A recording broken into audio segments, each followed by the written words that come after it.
Good afternoon, Patriots, and welcome to the 42nd audio file in the audiocast series known as the Q News Patriot.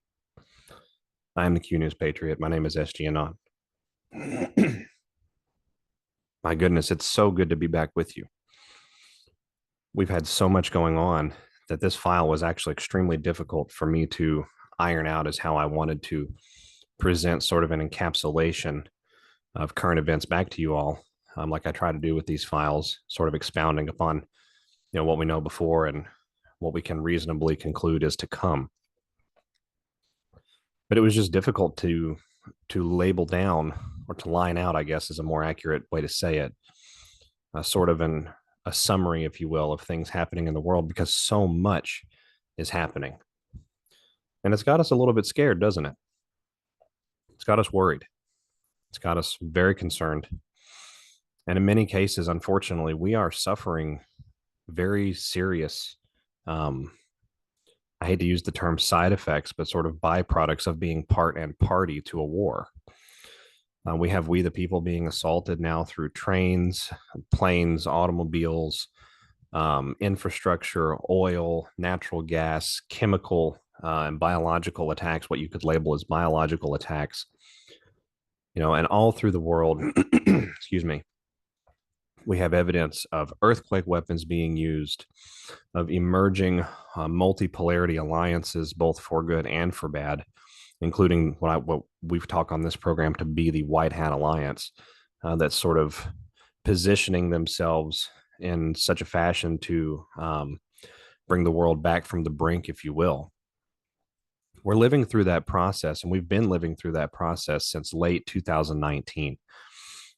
We have been moving the world towards this climax of events, if you will, towards this cacophony fever pitch, simply because to get all of these deep state assets, we have to allow them in some respects to play out certain portions of what they're doing. Additionally, even though post 2019, 2020, a great many people came out onto the scene and said that we had things under control, the Patriots were in control, that things were, a military operation, and that all was well and all was one. I think that was maybe run with a little too far. Having control and instituting a military continuity of government operation here in the United States of America, and leveraging the Trump presidency years and the period post this election steal, if you will, of 2020, to iron out full worldwide cooperation at diplomatic, financial, military, industrial, things of this nature, these sorts of levels. This takes time. We really, when Donald Trump publicly left office, we know that Donald Trump didn't really leave office in the traditional sense, but when he publicly left office, optically, much of the groundwork had been laid, and many of these alliances had sort of been forged unofficially, if you will, and ready to go. But we were entering a very active phase of operations in this war. We really didn't control the full game board. We controlled the important levers of power and influence in society. We controlled key sectors across military combatant command, across deep military intelligence agencies in the U.S. and others. And we were sort of ready to launch the offensive, if you will, the final push, the final offensive to awaken mankind and destroy this deep state. As we have lived through these last 3+ years, we have been witnessing that process accelerating more and more and more. It's an irregular war. This is not sort of a conventional fight, even in the sense that we have above and below ground forces warring with one another. It is an unconventional fight. It is an irregular situation. It's a special operation. And we have a combatant, if you will, an enemy that is militarized and non-militarized, that is bureaucratic, that is financial, that is seated in business, government, law, economics, academia, in all areas of society, healthcare, conglomerate holding companies, associations, firms, boards of directorship, registries, and the list goes on and on and on. So understanding that what we have been living through and are continuing to live through is the implosion of a system that massive, that entrenched in our societies. helps us to find a little bit of peace when we look around us and we see this enemy literally taking it out on us. And that's exactly what's happening. How could we feel any different than Americans during Benghazi or 9/11, 2001, or Parisians when the Notre Dame was burning, or in Turkey with this earthquake that has just recently happened? We, the people, collectively all around the world, are suffering a coordinated desperation assault, a Hail Mary, a battle of the bulge maneuver by this deep state apparatus all around the world to prevent the inevitability of what they know is coming. It's not been long ago that I believe it was the Rolling Stone, but there was another media outlet, Medialite or Mediaite, that published an article discussing if Donald Trump wins in 2024, public executions will be returned. Now, why would an article on that, or excuse me, why would an outlet on that side of things publish that particular information? It sort of pseudo validates and pseudo credits the other side. And these people are experts at information war. They've never been this callous and careless. They've certainly never been this purposefully stupid.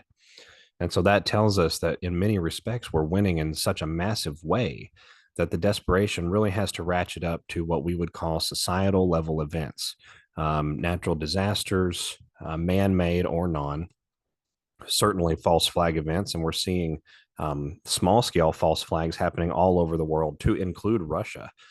We have the teenage population in Russia that has really been sort of activated in a way through some of that programming. And they are causing chaos in the streets. Now, that's being handled in localities by Russian law enforcement, and it's worth noting that there is no serious societal problem. But this deep state is making its last desperate attempts, activating every cell, every espionage network, every terror deep sleeper that they have for this, really what is a war for their survival. It is worth remembering that the reason these deployments are happening, the reason these activations are occurring, the reason that this chaos is coming out around the world is because they have been forced into desperation and survival mode, perhaps really existentially for the first time in their history. This is an original event. This is a very scary, mortally terrified time for them. And they are going to deploy that asset of creating, or excuse me, that tactic of creating fear and division with us as their means to sort of attempt to derail our mission and our advance. So that being said, as things get tougher still and more, we'll say, frightening on its face, certainly more dramatic sounding and certainly more sensationalized, as these things happen, remember why they're happening. The world would not be shifting in the sort of calamitous fashion that it is if the deep state were truly in control of certain key sectors. The reason why is because it would awaken, as it is doing right now, most of humanity to what's really going on. It would be a jig is up kind of moment. This entire process was slated to be a much more slow roll and methodical with the planned presidency of Hillary Rodham Clinton, culminating in a couple of years' time into a full-on nuclear, biological, pandemic fallout scenario style apocalypse. And so as we are careening towards this inevitability of justice, as we are careening towards the inevitability of more and more people becoming awake, as we watch the trends on Twitter more and more discussing Fauci, more and more discussing the Wuhan lab, more and more discussing Pfizer, discussing the open border, discussing the waste of money and the redirection of U.S. taxpayer money outside of the country during a time where serious environmental events are occurring with regularity. What's happening here is the mass consciousness of mankind is learning what's going on. We can expect to see, I think, a little bit more of this before it gets better, and military justice is not long in the wings. Now, shifting gears here, we've got a lot to cover. We've got a lot to talk about. Let's get right to it without further ado.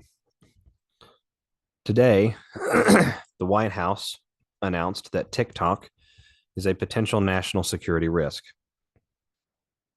based on the research that I'm doing on TikTok myself and through some connections with individuals in my sphere that are more acquainted with that platform. TikTok is rapidly becoming a platform to red pill the very young. We're talking the 16, 17, 18-year-old demographic up to 27, 28, 29. That demographic of people is a very large demographic. They are strong headed. They are certainly argumentative.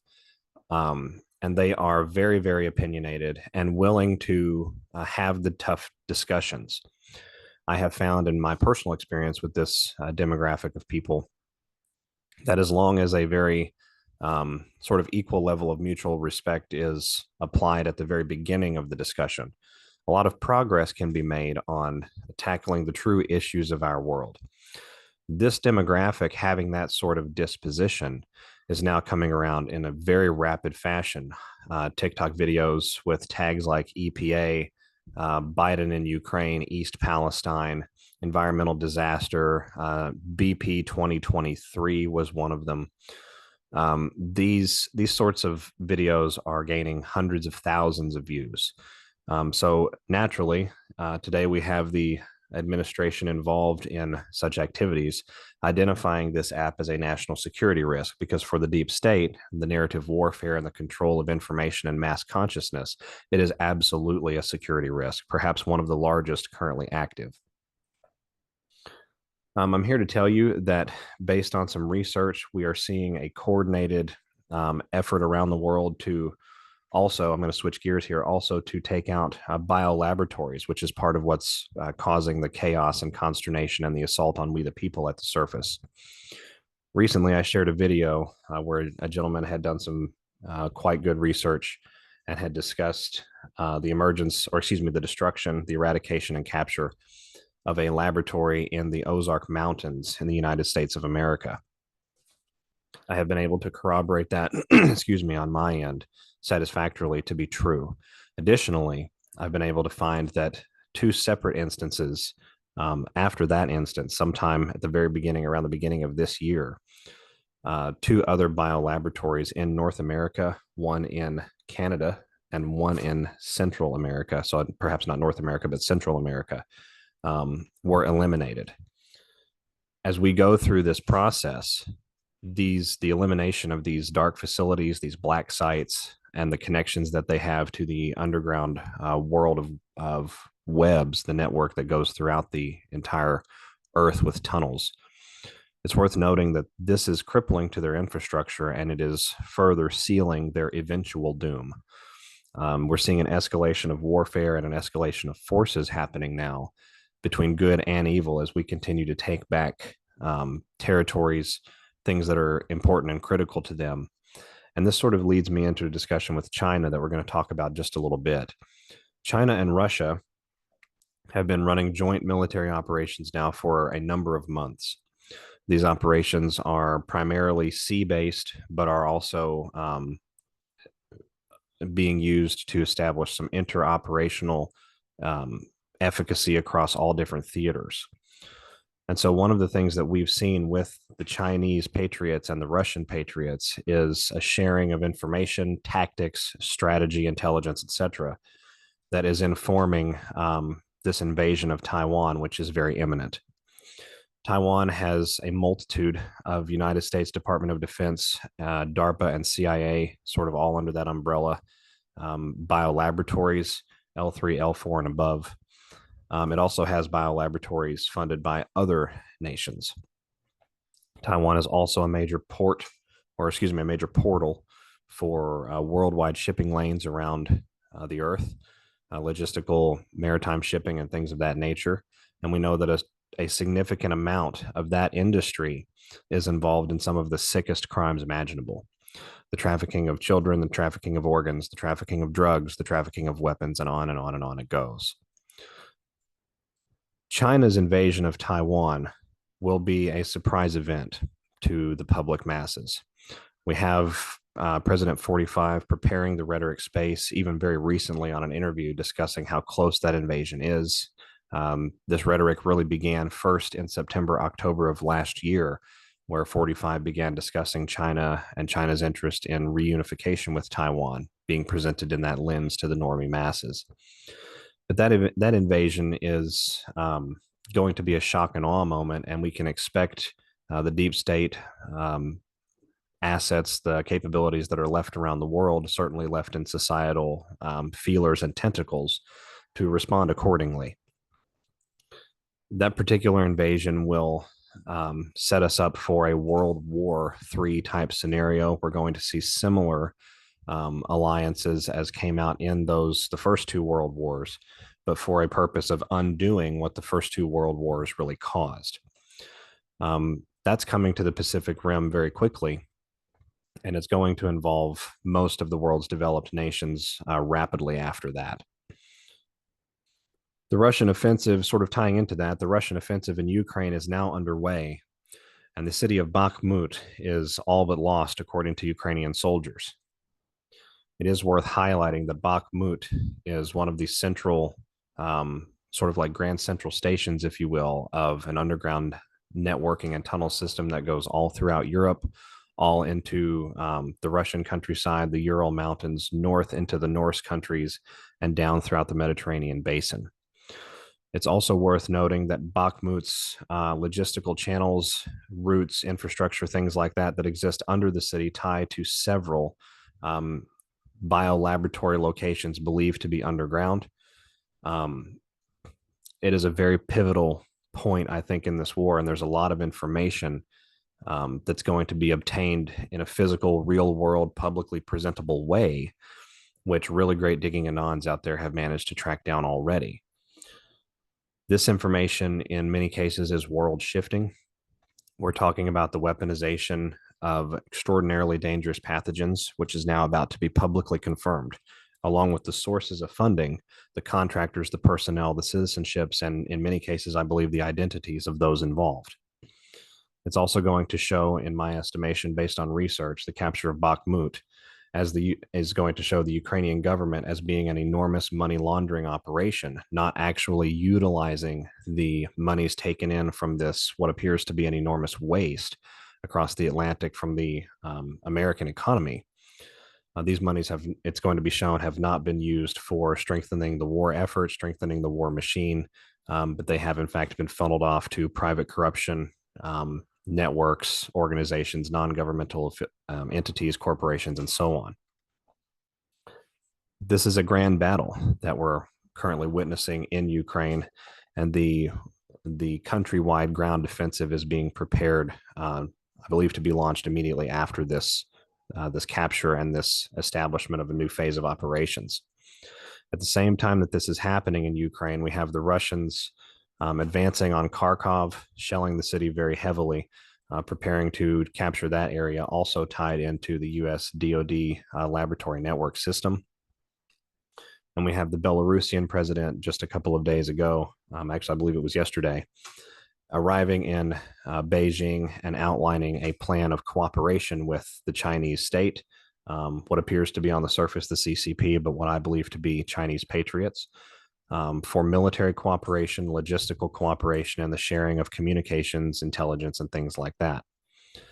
It is worth noting that China has already begun weapons movement, the movement of equipment, the transport of things, weapons of war and things like that into Russia and headed west towards the front. When this comes out publicly in the world eye, we've already been told by NATO and we've been told by individuals within the United States federal government that it would be akin to kicking off World War III. We're headed for that sort of a scenario and that sort of a setup. It's worth noting that we're headed really for a lot of things, and the possibilities and potentials are sort of endless in many respects. But one of the things I believe that we are headed for, and that I think we can expect with some amount of seriousness, is one or more of these earthquake events happening around the world. Just recently, I got on the earthquake.usgs.gov website, And I began tracking all earthquakes magnitude 2.0, magnitude 1.5 and above all throughout the world. Serious concentrations of these quakes happening at unusual depths, 2 meters, and then all the way down to 63, 64, and 68, and not meters, kilometers, and then down to 68 kilometers deep. Sort of points to the use of earthquake weaponry being deployed again. We saw this happen in Turkey. We now have parliamentarians from different European countries discussing that this event in Turkey was not entirely man-made, and that we had a sort of back and forth, or we discussed on this cast that we had a sort of back and forth scenario going on. A series of quakes at the same depth, nearly identical magnitude, certainly this, the depth being within a decimal point or two of one another. And then we had singular events, sometimes in a cascade effect that would come shortly after that at much greater depths. I think we're seeing that now, and I think we're seeing a setup for the western fault line, the west coast of the United States, the Pacific Plate, if you will. I think we're seeing a setup happening now to blame a large earthquake on those features. In California, on the USGS.gov website, if you go down,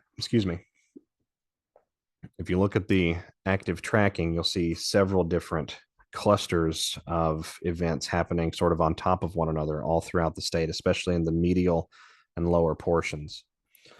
But the greatest cluster, if we zoom in the state of California right now, is happening just east of Cloverdale, just south of Kelseyville, maybe 20 to 25 miles south of Clear Lake, and just north, possibly 50 to 60 miles north of Santa Rosa.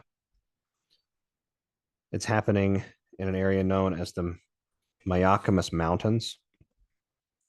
And when we overlay the fault lines of that particular area, it's very close to that sort of discussed San Andreas Fault that goes through the western portion of the United States.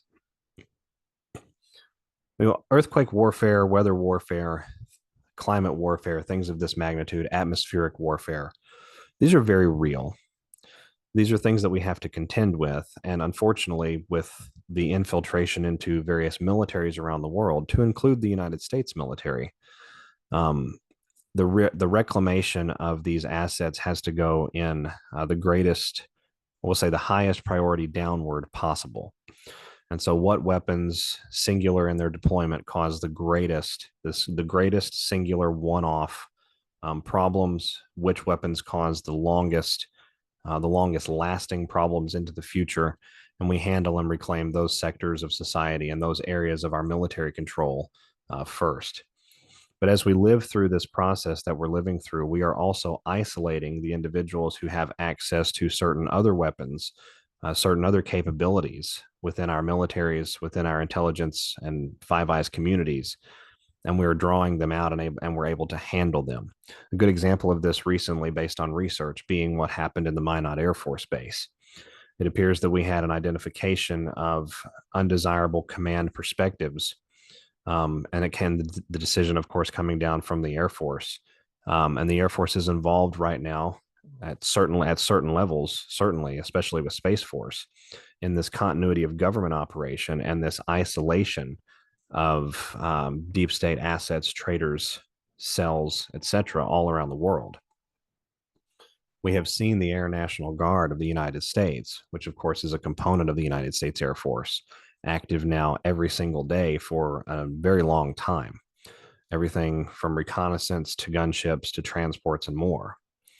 So knowing that we had an incident and it called for a replacement of at least 2 commanders in the Minot Air Force Base area, it is worth keeping in mind that this process is about identifying traitors and we the people everywhere, traitors and patriots in all areas.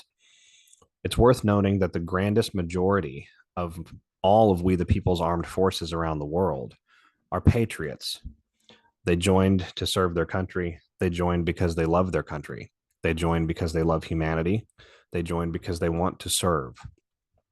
But it is worth noting that mid-level and lower senior level officers often are targeted for bribery, blackmail, honeypotting, coercion, things of this nature, career sabotage, family threatening, things of this ilk. And many of them, unfortunately, capitulate to a greater goal.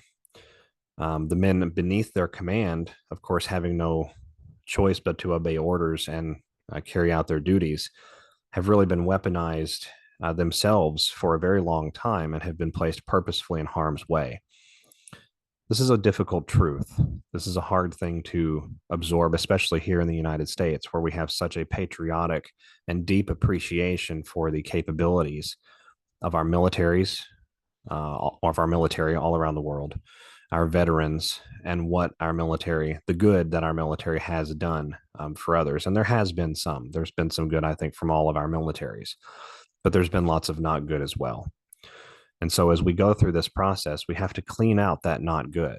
We have to clean things out and make sure that we are free and clear to move forward into the next phases of operations, which of course we all want to see coming quickly: the military justice, the takedowns, the arrests, things of this nature. You know, it is worth noting that we're headed there quickly. We are headed for a situation here in the world where a series of chaos moves, I believe, is going to force a precipice event or scenario, a near-death civilization scenario, if you will. And it's going to compel us into a seizure of all of our assets, not we the people, but all of their assets, I should say, publicly, and the dispensing, if you will, of this idea of centralized rule. A good example of this is the fact that we're seeing a Brexit reversal in progress right now. And I know that that sounds a little bit oxymoronic, but let's look at the situation. The United Kingdom came out of the European Union because it was the seat of the Rothschild, British Crown, royal family, Illuminati power in the world. They knew what they were preparing to do.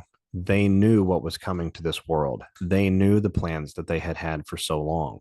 They wished to insulate themselves to the greatest extent possible. We know that every vote that we've been given, every referendum that has been called here in developed nations around the world for a number of years now has been selected and not elected.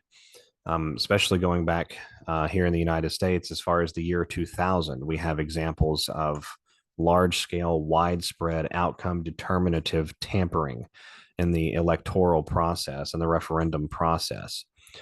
That is no different for all of our other political processes around the world and we the people's developed nations and cultures everywhere. And so the decision to leave the European Union was to insulate that seat of evil, if you will, from what was going to happen to the euro, to all of our economies, and to all of our ways of life. We are now seeing a reversal of this process being forced. It's being forced, carried out, if you will, by the individuals in the British government that we know are not elected, that we know that the people of the United Kingdom and the Brightons out there did not pick. They did not want this man and many of the other men that are in the parliamentary positions of power. And we're seeing a reversal of this process. It does not make any sense to do that, because as we see what's happening economically throughout the rest of the world, and especially what's happening in Europe, what's happening to the mainland European economy, the mainland countries, their reliance on energy, how their grids are set up, how their financial markets are intertwined. And we observe what's occurring with them with this Russian war. This is the wrong time, really, if we were going to look at it long term. This would be the wrong time to get the United Kingdom back involved. And yet they are attempting, it appears like, to do exactly that. Just recently, we had a trade deal ironed out between the United Kingdom and Northern Ireland. And the European Union, of course, crying very afoul and bringing to the public narrative again this idea that Brexit, and more accurately, a reconsideration and a resolution to what they believe to be a Brexit issue, is not over and is not finished. This is necessary. This must happen because as we go through this system, we have to crash it all, right? We have to bring all of the deep state financial seats of power. We have to bring all of the deep state military and industrial seats of power down. We cannot leave these structures standing. And in order to bring them down and at the same time create a consciousness where we, the people, can rise unified and take back the world from the ashes, it sort of has to be done in this controlled implosion, bringing the building down on top of us while we're standing in the ground floor. But we rise and they fall. And it's worth noting that maneuvers like this and what's happening in Europe are setting up really future moves for this financial system and this new financial way of life that all of us wish to see. Interestingly enough, on that particular issue, we have now more than 50 nations that have applied to get into the BRICS alliance, comprising more than 60% of the world's resource outputs, and I believe around 40% of the world's population. I might have those numbers backwards, but I would have to go back and double check. And we will soon see participation from mainland European nations, attempts for their governments and their sort of economic ways of life. They will attempt to get into the BRICS alliance. We're about to see a destabilization of monetary power, certainly monetary consolidative power around the world. That's going to come very quickly, I believe in a matter of weeks at this point. The reason why is because of the military operation happening in Ukraine. The NATO bloc is not positioned and is really unable to respond effectively to what is happening with that. And the White Hat Alliance is becoming more and more overt from Putin's side and really the side of we the people as we go forward here. And so being able to keep Putin in check economically is now no longer an option of the Western countries, and they are not capable of keeping Russia in check militarily. We're going to begin to see certain defections. We're going to begin to see cracks in the House of Cards glass wall structure that really is the West right now. And it's really going to be a beautiful thing to watch. You know, folks, this is March the 1st, 2023. It is now around 26 months that we've been in this really kind of an embarrassment, this clown world, this topsy-turvy show, this upside-down circus. And yet here you are. You're strong, you're proud, you're more incentivized than ever. Each one of you, if you're out there listening to a broadcast like this at this stage in the game, you have such incredible mettle. You have such astonishing endurance. It's really impressive. And so I just want to thank all of you for everything that you've put into this and continue to put into this, and for everything that you've lost along this journey. All of us have lost people at this point, not the least of which being the kill shots causing sudden deaths. But more than that, really good researchers, really fantastic Anons, really great awakened patriots out there have lost friends and family and loved ones because they can see the writing before it shows up on the wall. They're witnessing, proving to themselves, and in many cases, their circles, that there's much more at play in the world than what we're being told and than what most of us have ever really even thought. The Q operation came into being primarily to awaken mankind and to catalyze the idea that we needed to think and research for ourselves, and that everything we had ever been taught, or most everything that we had ever been taught, was a lie. To absorb that level of information takes incredible power. It takes a strong constitution. It takes someone who is seated at some level in their own spiritual center, unmovable on the rock, as it were. Each of you out there, whether you've been coming into this awakening in recent weeks and months, or whether you've been hardcore in this process since the very first Q post of 2017, are among the finest, clearest thinking, and strongest people alive. None of us would have really known that about ourselves had this process by fire, this trial by fire, not played out in the fashion that it has. A great many of you, many thousands of you, have sent me communiques and correspondence over the last few months discussing everything from your own research capabilities to your realizations in life to your involvement in your communities and much more. It's really difficult to keep up with it all, to be honest. So as we go through this process, as we get to live out and witness the chaos, the desperation moves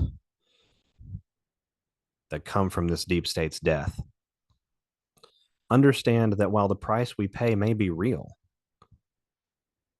we are paying it so that it will never be paid by any other generations in this world ever again. We were selected for this. We are the cure to their disease.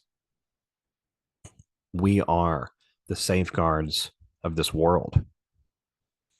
We are the princes that God always wanted us to be. We are strong and capable beings, intelligent, thoughtful, and very sensitive to what's really happening in the world. And we are rebalancing the world in the way that it was always supposed to have been. Stay level. Stay collected. This is a wartime situation. And every one of you have performed phenomenally to this point. Expect that of yourself every day. You're more than capable.